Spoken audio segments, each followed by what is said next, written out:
नमस्कार, आप देख रहे हैं सावन स्पेशल कालचक्र। मैं हूं आपके साथ अंजलि आनंद और मेरे साथ हैं प्रश्न कुंडली विशेषज्ञ पंडित सुरेश पांडे जी। बहुत बहुत स्वागत है पंडित जी आपका। आज से शुरू हुआ सावन, आज ही जान लें शिव पूजा के नियम। सावन में शिवलिंग का प्रसाद खाएं या नहीं, शिवलिंग पर हल्दी कुमकुम चढ़ाएं या नहीं, शिवलिंग की दिन में पूजा करें या नहीं। देखिए सावन स्पेशल कालचक्र। हर हर महादेव। जी हां, आज से सावन का पावन महीना शुरू हो चुका है और आज का हमारा ये स्पेशल शो आपके बहुत ध्यान से देखना है, क्योंकि आज कालचक्र देखने के बाद शिव आराधना से जुड़ी आपकी सारी दुविधाएं और शंकाएं खत्म हो जाएंगी। आज कालचक्र में पंडित जी आपको सावन में शिवलिंग की पूजा की सही विधि और खास नियम भी बताने वाले हैं। इसलिए अगर आप भी चाहते हैं कि ये सावन आपके लिए सौभाग्य देने वाला हो तो बने रहिए हमारे साथ और ध्यान से देखिए आज का सावन स्पेशल कालचक्र। इसके अलावा आपका भी अगर कोई सवाल है तो आप हमें फोन कर सकते हैं। हमारा नंबर है 0120-665-2415। अपनी चर्चा की हम शुरुआत करें उससे पहले जानते हैं आज का शुभ मुहूर्त। बताएं पंडित जी। आज 11 जुलाई 2025 दिन शुक्रवार है। आज श्रावण कृष्ण पक्ष की प्रतिपदा तिथि रात 2:08 तक है। उसके बाद द्वितीया तिथि शुरू होगी।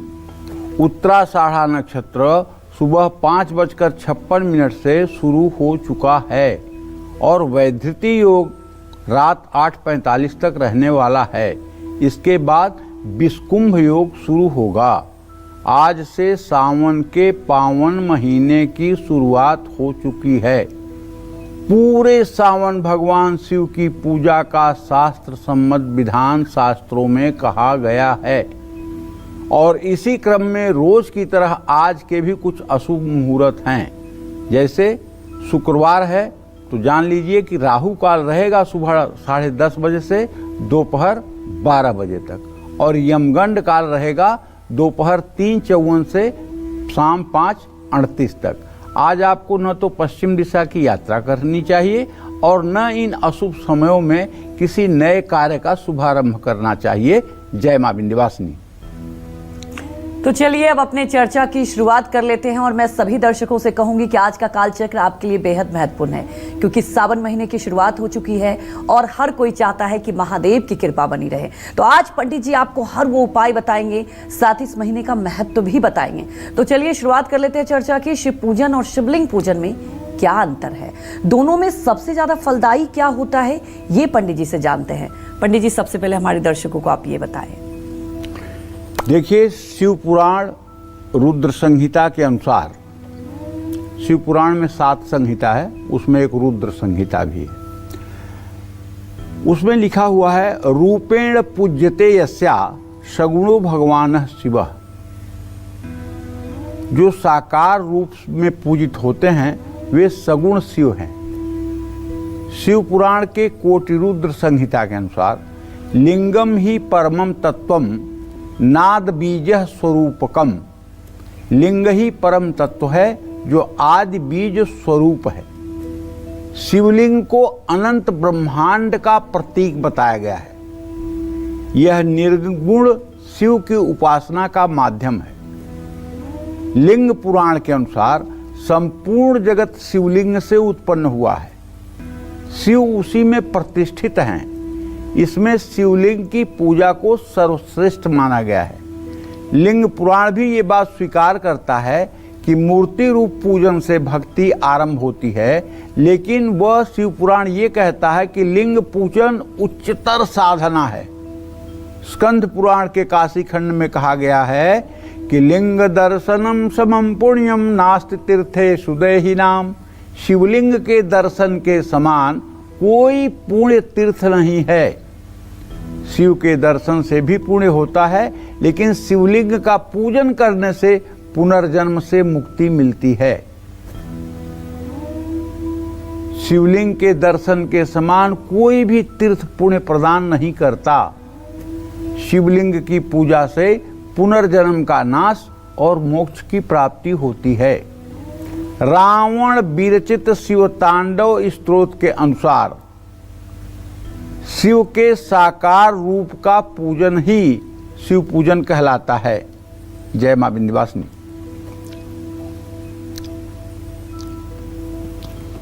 तो आज से सावन शुरू हो चुका है, तो ऐसे में पंडित जी से ये भी जानते हैं कि अगर कोई शिव भक्त इस सावन में अपने घर में शिवलिंग स्थापित करना चाहता है तो उसे किन बातों का खास ख्याल रखना चाहिए, आइए जान लेते हैं। बताएं पंडित जी। लिंग के शिवलिंग के मूल में ब्रह्मा, मध्य में विष्णु और ऊपरी भाग में प्रणव रूप में भगवान शिव विराजमान रहते हैं। लिंग की वेदी पार्वती हैं और लिंग महादेव हैं। जो वेदी के साथ लिंग की पूजा करता है उसे शिव और पार्वती के पूजन का लाभ मिलता है। वागर्थाविव संपृक्तौ वागर्थ प्रतिपत्तये जगतः वंद्य पितरौ पार्वती परमेश्वरौ। शिवलिंग की उपासना शिव पूजा में सबसे ज़्यादा महत्वपूर्ण होती है। शिवलिंग घर में अलग तरह से स्थापित होता है और मंदिर में अलग विधि से स्थापित होता है। घर में स्थापित किया जाने वाला शिवलिंग अंगूठे से बड़ा नहीं होना चाहिए। घर में स्थापित होने वाला शिवलिंग 3 इंच कह लीजिए, या अपना अंगूठा जहाँ से हथेली से ऊपर उठता है वहाँ से जितना ऊपर है इतना बड़ा शिवलिंग आप अपने घर में स्थापित कर सकते हैं। जिस घर में शिवलिंग स्थापित होता है उनको सुबह शाम इसकी पूजा करनी चाहिए और अभिषेक करना चाहिए। सुबह शाम पूजा नहीं कर सकते हैं तो घर में शिवलिंग स्थापित नहीं करना चाहिए। शिव पुराण के अनुसार घर में एक से ज़्यादा शिवलिंग नहीं रखने चाहिए। घर के किसी अंधेरे या बंद स्थान में भी शिवलिंग नहीं रखना चाहिए। शिवलिंग की पूजा करते समय पूरे विधि विधान का पालन भी करना चाहिए, वरना कई तरह की अनावश्यक परेशानियों का सामना करना पड़ सकता है।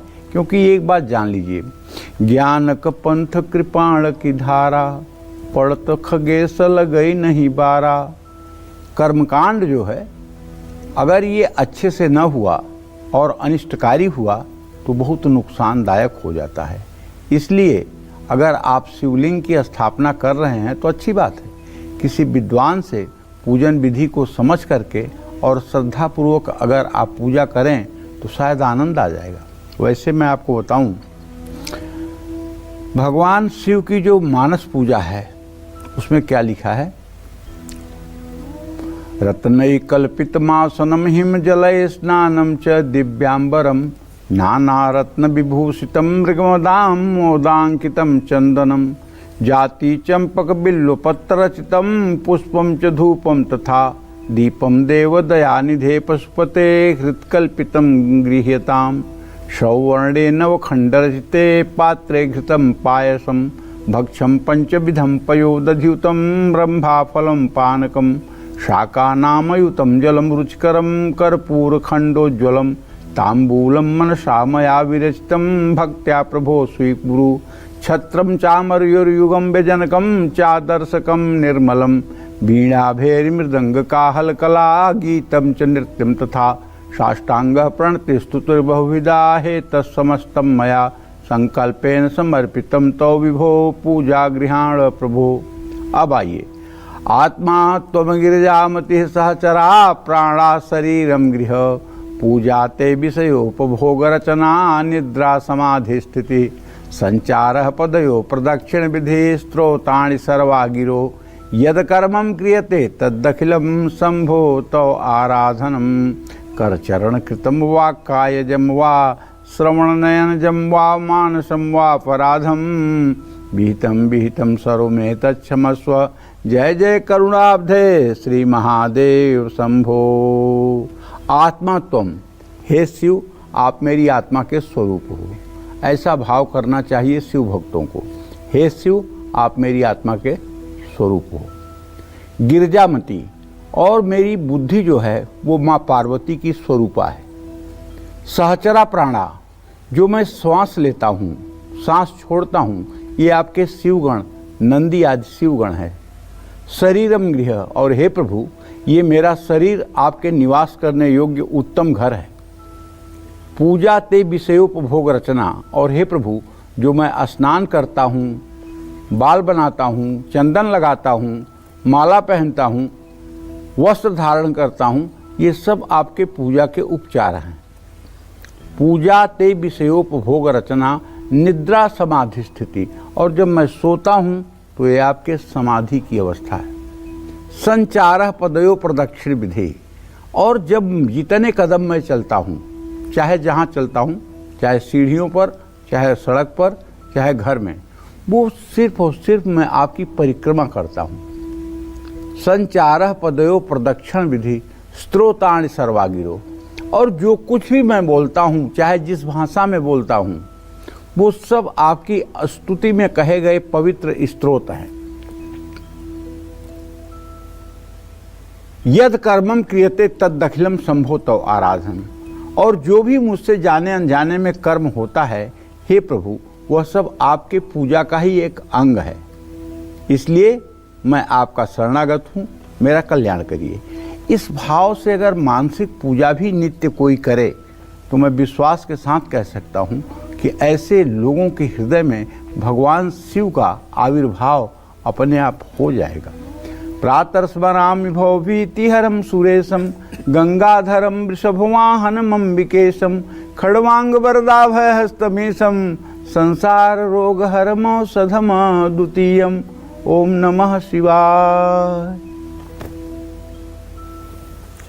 तो देखिए, पंडित जी ने आपको ये बताया कि आप इस पवित्र मन से भी भगवान शिव की आराधना कर सकते हैं। वहीं आगे पंडित जी से ये भी जानेंगे कि जो लोग पूरे महीने शिवलिंग की पूजा आराधना करते हैं तो उन्हें किस दिशा में बैठकर भगवान शिवलिंग की पूजा करनी चाहिए, ये भी बहुत महत्वपूर्ण हो जाता है। ये जानेंगे, लेकिन उसके पहले हमारे एक दर्शक जुड़ चुके हैं लुधियाना से, प्रिंस अरोड़ा। प्रिंस, आप अपने सवाल पूछ सकते हैं पंडित जी से। पंडित जी जय श्री राम जी। जय श्री राम। पंडित जी, मेरे 2 बच्चे हैं जी। एक बड़ी बेटी है रूहानी, उसका जन्म 18 सितंबर 2007 का है, दोपहर को 2:30 बजे का जी। सर, वो +2 में इस बार नॉन मेडिकल में पढ़ाई कर रही है। उसकी सेहत कैसी रहती है और आगे वो किस लाइन में जाए? और मेरा जो बेटा जगमोहन है, उसका 12 मई 2011 रात 9:30 बजे का जन्म है। उसकी भी पढ़ाई के विषय में ही पंडित जी पूछना है। उसकी सेहत भी कुछ ठीक नहीं रहती है और पढ़ाई में मन नहीं लगाता है।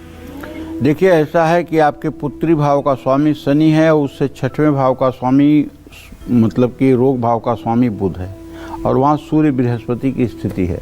आपके बिटिया की सेहत बहुत अच्छी नहीं रहती है। कभी हड्डी से संबंधित, कभी पेट से संबंधित, कभी सिर दर्द से संबंधित कुछ न कुछ परेशानी आए दिन इसको शारीरिक रूप से बनी रहती है। अगर आप अपने बेटी के वजन के बराबर हरा चारा 5 बुधवार गायों को खिलवा दें तो मैं दावे के साथ कह सकता हूँ इसे थोड़ी दवाइयों से रोग से मुक्ति मिल सकती है और ये अच्छा प्रदर्शन कर सकती है। जहाँ तक इसके पढ़ाई का सवाल है तो मैं आपको बताना चाहूँगा, शुक्र और शनि दोनों ग्रहों का इत्तिसाल हो रहा है। पढ़ने में बहुत अच्छी है, भगवान करें किसी की नज़र ना लगे, पढ़ने में बहुत अच्छी है, लेकिन इसकी सेहत साथ नहीं देती है। अगर इसकी सेहत साथ दे तो इसके लिए नीट निकालना चुटकी बजाने का काम है। तो इसकी सेहत को ठीक करने के लिए आपको चाहिए कि आप बुधवार को इसके वजन के बराबर हरा चारा गायों को खिलवाएं, और ये उपाय कम से कम 5 बुधवार करें, ज़्यादा से ज़्यादा करें तो और अच्छा होगा। जहाँ तक आपने अपने बेटे के बारे में प्रश्न पूछा है तो उसके बारे में बताना चाहूँगा। मंगल और बृहस्पति की स्थिति तृतीय एकादश की है, टैलेंटेड है, इसमें कोई दो राय नहीं है, लेकिन इसके 6ठे भाव का स्वामी बुध 4थे भाव में बैठा हुआ है। कभी कभार इसकी सेहत हल्की फुल्की खराब जरूर होती है, इसमें कोई दो राय नहीं है, लेकिन अगर ये गणेश चालीसा का पाठ करे तो मुझे पूरा विश्वास है ये पूर्ण रूपेण स्वस्थ रहेगा, अच्छा रहेगा, इसमें कोई संदेह नहीं है। जय मां विंध्यवासिनी।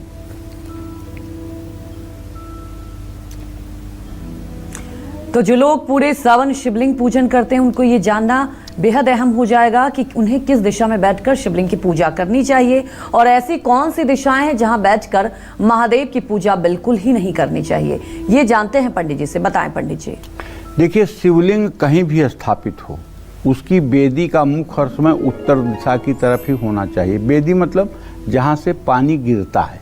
जैसे शिवलिंग का आपने अभिषेक किया ना, तो शिवलिंग पर से पानी जहाँ से गिरता है उसका मुंह उत्तर दिशा में होना चाहिए। मेरे कहने का तात्पर्य ये है, अब आप समझ गए होंगे। चाहे घर में शिवलिंग स्थापित करें और चाहे मंदिर में शिवलिंग की स्थापना हो, शिवलिंग का जो जल है वो उत्तर दिशा की तरफ ही गिरना चाहिए। शिवलिंग से पूरब दिशा की ओर नहीं बैठना चाहिए, क्योंकि यह दिशा भगवान शिव के आगे अर्थात सामने होती है। देव मूर्ति या प्रतिमा का सामना या रोक ठीक शास्त्रों में नहीं माना गया है। शिवलिंग से उत्तर दिशा में भी न बैठें, क्योंकि माना जाता है कि इस दिशा में भगवान शंकर का बायां अंग होता है, जो शक्ति स्वरूप मां पार्वती का स्थान है।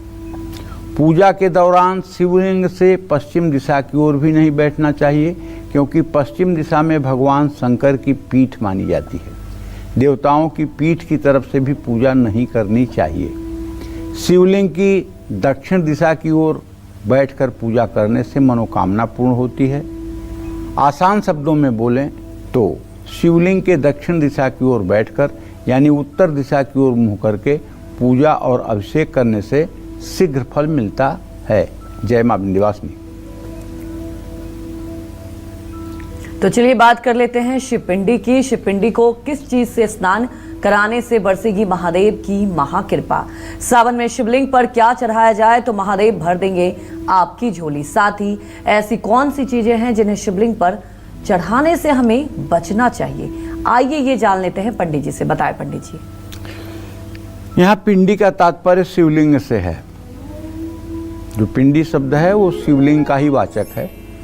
तो भगवान शिव के शिवलिंग को ठंडे जल, दूध, पंचामृत से अभिषेक करा सकते हैं।